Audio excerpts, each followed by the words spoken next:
कथित भूमाफिया नासिर खान सड़वा का एक और मामला सामने आया है। इस बार आरोप एक 78 वर्षीय वरिष्ठ नागरिक की संपत्ति पर कथित कब्जे, चोरी, तोड़फोड़ और मारपीट के हैं। अदालत के आदेश पर जयसिंहपुरा खोर थाना पुलिस ने गंभीर धाराओं में एफआईआर दर्ज कर जांच शुरू कर दी है। खास बात यह है कि नासिर खान सड़वा पर इससे पहले भी जमीनों पर कब्जे और हड़पने के कई आरोप लग चुके हैं। जामिया मिलिया ट्रस्ट से जुड़े मामले में भी उसके खिलाफ जयसिंहपुरा खोर थाने में मुकदमा दर्ज है और वह उस मामले में फरार बताया जाता है। पुलिस उपायुक्त उत्तर की ओर से उस पर 10,000 रुपए का इनाम भी घोषित किया जा चुका है। आखिर इस नए मामले में एफआईआर में क्या क्या आरोप दर्ज है, देखिए हमारी विशेष रिपोर्ट। मामला जयपुर के जयसिंहपुरा खोर थाना क्षेत्र स्थित मानपुरा सड़वा का है। अदालत के आदेश पर दर्ज एफआईआर के अनुसार 78 वर्षीय वरिष्ठ नागरिक अयूब बेग ने आरोप लगाया है कि उनकी संपत्ति पर कब्जा करने की नीयत से चोरी, तोड़फोड़ और मारपीट जैसी घटनाओं को अंजाम दिया गया। एफआईआर के मुताबिक अयूब बेग अपनी पत्नी और परिवार के साथ घाटगेट क्षेत्र में रहते हैं। उनकी पत्नी ने ग्राम पंचायत जयसिंहपुरा खोर की नीलामी से मानपुरा सड़वा स्थित प्लॉट नंबर 31 खरीदा था। इसके बाद उस भूखंड पर निर्माण कराया गया। ग्राम पंचायत से नक्शा स्वीकृत कराया गया, रिकॉर्ड दर्ज कराया गया, गृह कर जमा कराया गया और बिजली कनेक्शन भी लिया गया। एफआईआर में यह भी उल्लेख है कि बाद में उनकी पत्नी ने 21 अक्टूबर 2015 को पंजीकृत वसीयतनामे के जरिए संपत्ति अपने पुत्र के नाम कर दी थी और वर्तमान में भी संपत्ति से जुड़े दस्तावेज परिवार के नाम दर्ज बताए गए हैं।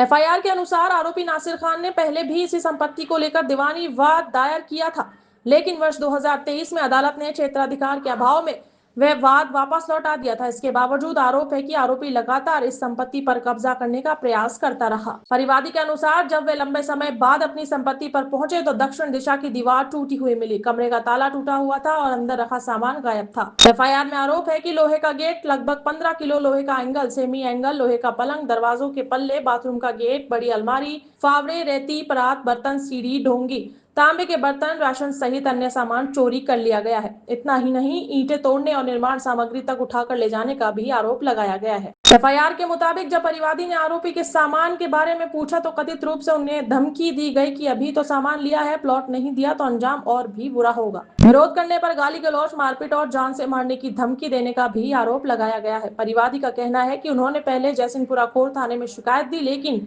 मामला दर्ज नहीं हुआ। इसके बाद पुलिस उपायुक्त उत्तर और थाना प्रभारी को भी रजिस्टर्ड डाक से शिकायत भेजी गई। कार्यवाही नहीं होने पर उन्होंने अदालत का दरवाजा खटखटाया।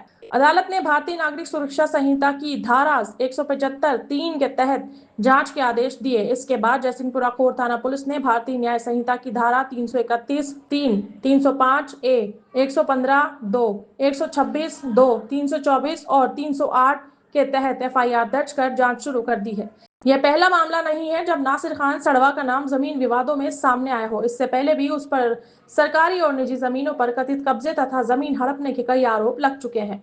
जामिया मिलिया ट्रस्ट से जुड़े मामले में भी जयसिंहपुरा खोर थाने में उसके खिलाफ मुकदमा दर्ज है। उस मामले में वह फरार बताया जाता है और पुलिस उपायुक्त की ओर से उस पर 10,000 रुपए का इनाम भी घोषित किया जा चुका है। फिलहाल इस पूरे मामले में पुलिस जांच जारी है। एफआईआर में दर्ज सभी आरोप परिवादी के कथनों पर आधारित है, जिनकी पुष्टि पुलिस जांच और न्यायिक प्रक्रिया के बाद ही होगी। अब सबसे बड़ा सवाल यही है कि क्या इस नए मामले में जांच के दौरान आरोपों की पुष्टि होती है और पुलिस आगे क्या कानूनी कार्रवाई करती है।